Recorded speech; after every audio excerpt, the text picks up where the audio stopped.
السلام علیکم دوستو، میں ہوں حارث علی اور آپ دیکھ رہے ہیں انفو ایٹ حارث۔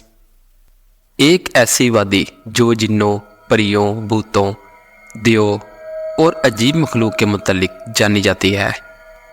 ایک ایسا پہاڑ جہاں ہمیشہ اندھیرا رہتا ہے، چاند سورج کی روشنی وہاں کبھی نہیں پہنچتی۔ وہ وادی جہاں آج تک کوئی شخص نہیں پہنچ سکا۔ یہ وادی جنوں کا دیس ہے یا کسی اور دنیا میں جانے کا کوئی پر اسرار رستہ؟ ناظرین، کوہ کاف کا نام سامنے آتے ہی کوئی گمشدہ عربی کہانیاں ذہن میں جاگ اٹھتی ہیں۔ ایسی کہانیاں جو بادشاہوں کی حسین شہزادیوں سے شروع ہو کر جنوں اور پریوں کے زیر قبضہ ہیبت ناک قلعوں اور طلسم سے جڑی ہوتی ہیں۔ ایسی کہانیوں کا مرکز عام طور پر یہ ہوتا ہے کہ فلاں ملک کے طاقتور بادشاہ کی حسین اور نرم و نازک شہزادی کو فلاں جن یا دیو نے اغوا کیا اور کوہ کاف کی کسی وادی تاریک محل میں لے جا کر قید کر دیا۔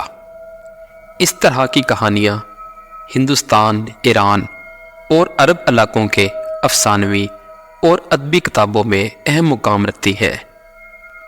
جبل کاف یا کوہ کاف مشرقی وسطی اور عربوں کے مشہور افسانوں میں ایک افسانوی پہاڑی سلسلے کا نام ہے۔ اسلامی روایتوں میں کوہ کاف کو جنوں کا وطن کہا جاتا ہے، جسے اللہ تعالیٰ نے چمکتے زمرد سے بنایا ہے۔ چونکہ قدیم علم نے ان بلند پہاڑی علاقوں کو اسرار میں ڈھانپ رکھا تھا، کوہ کاف دراصل ایک طویل پہاڑی سلسلہ ہے۔ یہ زمین کا دور دراز مقام ہے جو داستانوں میں زرتش کی زمین اور سیمر نامی پرندے کی وجہ سے مشہور ہے۔ کہتے ہیں کہ کوہ کاف سبز امرت پر مشتمل ہے، جس کے عکس نے آسمان کو سبز رنگ عطا کیا ہے۔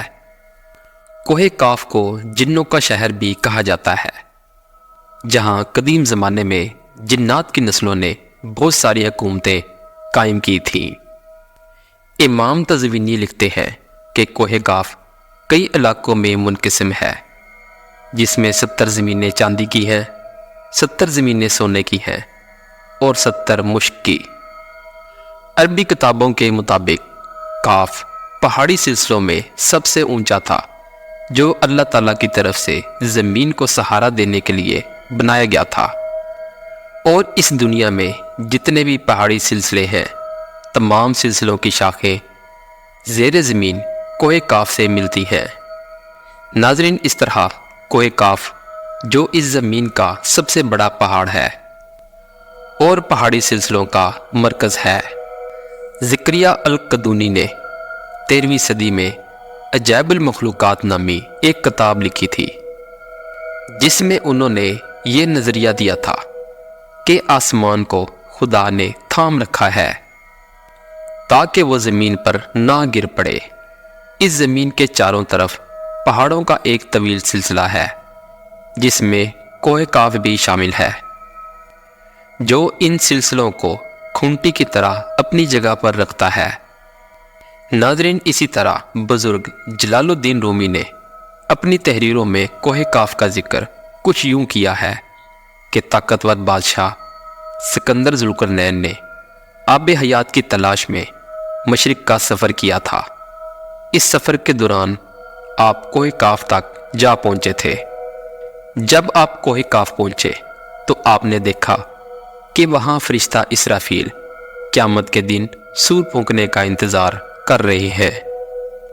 کوہ کاف اور اس میں آباد مخلوقات کے متعلق ایک اور روایت بیان کی جاتی ہے کہ حضرت ابن عباس فرماتے ہیں کہ رسول اللہ صلی اللہ علیہ وآلہ وسلم ہمارے پاس تشریف لائے۔ جب کہ ہم مسجد نبوی میں حلقہ بنا کر بیٹھے ہوئے تھے، آپ صلی اللہ علیہ وآلہ وسلم نے فرمایا، کیا کر رہے ہو؟ ہم نے عرض کیا، ہم سورج کے متعلق غور کر رہے ہیں کہ وہ کیسے طلوع ہوتا ہے اور کیسے غروب ہوتا ہے۔ فرمایا، تم نے اچھا کیا، اس طرح سے مخلوق میں فکر کرو، خالق میں فکر نہ کرنا، کیونکہ اللہ تعالیٰ جس کے لیے جو چاہتا ہے پیدا کرتا ہے۔ تم اس سے تعجب کرو کہ کوہ کاف سے آگے 7 سمندر ہیں، ہر سمندر 500 سال سفر کرنے کے برابر طویل ہے، اور اس کے آگے 7 زمینیں بھی ہیں جن کا نور ان کے باسیوں کے لیے چمکتا ہے۔ اس کوہ کاف کے آگے 70,000 مخلوقات ہیں جو اڑتی ہیں، ان کو پرندوں کی شکل میں پیدا کیا گیا ہے۔ یہ مخلوق اور ان کا بچہ پیدا ہوتے ہی ہوا میں اڑنے لگتے ہیں۔ یہ اپنی تسبیح کی ادائیگی میں ذرہ برابر وقفہ نہیں کرتے۔ ان کا کھانا بھی ہوا ہے، ان کا پینا بھی ہوا ہے، ان کا لباس بھی ہوا ہے، اور ان کے برتن بھی ہوا کے ہیں۔ اور وہ یہ نہیں جانتے کہ اللہ تعالیٰ نے حضرت آدم علیہ السلام کو پیدا کیا ہے، اور نہ ابلیس کو جانتے ہیں، اور نہ ہی ابلیس کی اولاد کو جانتے ہیں۔ اللہ تعالیٰ نے کوہ کاف کو دنیا کے گرد تخلیق کیا ہے۔ یہ تمام دنیا اس پہاڑ کے درمیان میں اس طرح موجود ہے جیسے ایک انگلی میں انگوٹھی۔ ناظرین، کوئی انسان وہاں نہیں پہنچ سکتا کیونکہ وہاں پہنچنے تک 4 مہینے اندھیرے سے گزرنا پڑتا ہے۔ یہ وہ پہاڑ ہے جہاں کوئی سورج نہیں ہے اور نہ ہی کوئی چاند ہے، یہاں تک کہ یہ لوگ چاند اور سورج کے بارے میں بھی نہیں جانتے کہ اللہ تعالیٰ نے چاند اور سورج بھی تخلیق کیا ہے، اور جو روشنی ان تک پہنچتی ہے وہ کاف پہاڑ کی روشنی ہے۔ اور وہاں پر موجود لوگ جڑی بوٹیاں کھاتے ہیں اور ان کے بدن پر کوئی کپڑا نہیں ہوتا۔ صحابہ کرام نے پوچھا، یا رسول اللہ صلی اللہ علیہ وآلہ وسلم، کیا وہ لوگ فرشتے ہیں؟ آپ نے ارشاد فرمایا، نہیں، وہ فرشتے نہیں ہیں، لیکن اللہ تعالیٰ سے ان کی فرما برداری بالکل فرشتے کی طرح ہے۔